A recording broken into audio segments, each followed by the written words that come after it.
Hello, bachcho, let's read the question. First question says that figure represents observed intensity of X-rays emitted by X-ray tube as function of wavelength. The sharp peaks A and B denote first band spectrum, second continuous spectrum, third characteristic radiation, fourth is white radiations. So students पहले आपको समझना होगा की concept क्या use हो रहा है.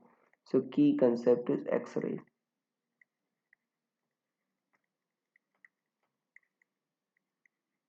देखो बच्चों, एक्स रेज जो होती हैं कब आपकी इमिट होती हैं जब हम हाई एनर्जी इलेक्ट्रॉन को किसी उस मेटल पर इंसिडेंट कराते हैं जिसका जेड बच्चों हाई होता है, तो उस मेटल से आपका एनर्जी रिलीज होती है इलेक्ट्रोमैग्नेटिक रेडिएशन के फॉर्म में और उसको हम एक्स रेज कहते हैं.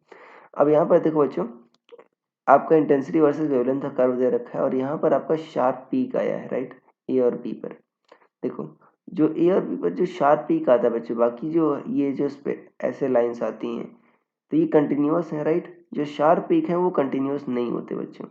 शार्प पीक्स कब होते हैं जब आप वो बच्चों आपका मेटल के करस्पॉन्डिंग होता है, मतलब शार्प पीक्स जो होते हैं तब होते हैं जब आपका for example n equal to 1 से n इक्वल टू 2 में ट्रांजिशन हो रहा है, मतलब कोई फिक्स स्टेट से फिक्स स्टेट में ट्रांजिशन होता है. तो इसको कहते हैं बच्चों कैरेक्टरिस्टिक एक्सरे. इस केस में जो रेडिएशन इमिट होती है क्या कहते हैं उसको, कैरेक्टरिस्टिक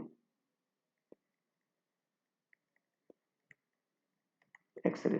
क्योंकि बच्चों ये जो वेवलेंथ होती है ये डिपेंड करती है आपकी जेड पर डिपेंड करती है. Lambda depends on Z.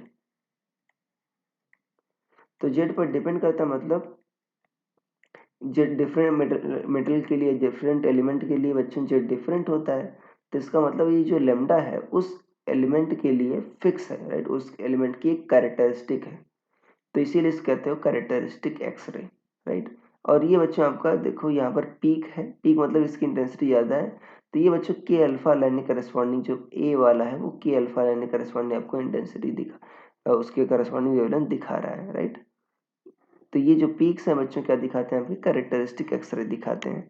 और जो कंटिन्यूअस ऐसे हैं वो क्या दिखाते हैं, उनको कंटिन्यूअस एक्सरे कहते हो, राइट. अब कंटिन्यूअस एक्सरे आपकी डिफरेंट एलिमेंट्स के लिए भी आपका सेम हो सकती है, जबकि कैरेक्टरिस्टिक एक्सरे क्या होगा, हर एक मेटल के लिए डिफरेंट होगी.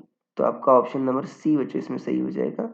ए बी डी गलत हो जाएंगे. ए कह रहा है बाइंड स्पेक्ट्रम नहीं बच्चों, बी कह रहा है कंटिन्यूअस स्पेक्ट्रम नहीं, डी कह रहा वाइट रेडिएशन नहीं. ये कैरेक्टरिस्टिक एक्सरे दिखाता है, कैरेक्टरिस्टिक रेडिएशन दिखाता है. So I hope you understood it well. Best of luck.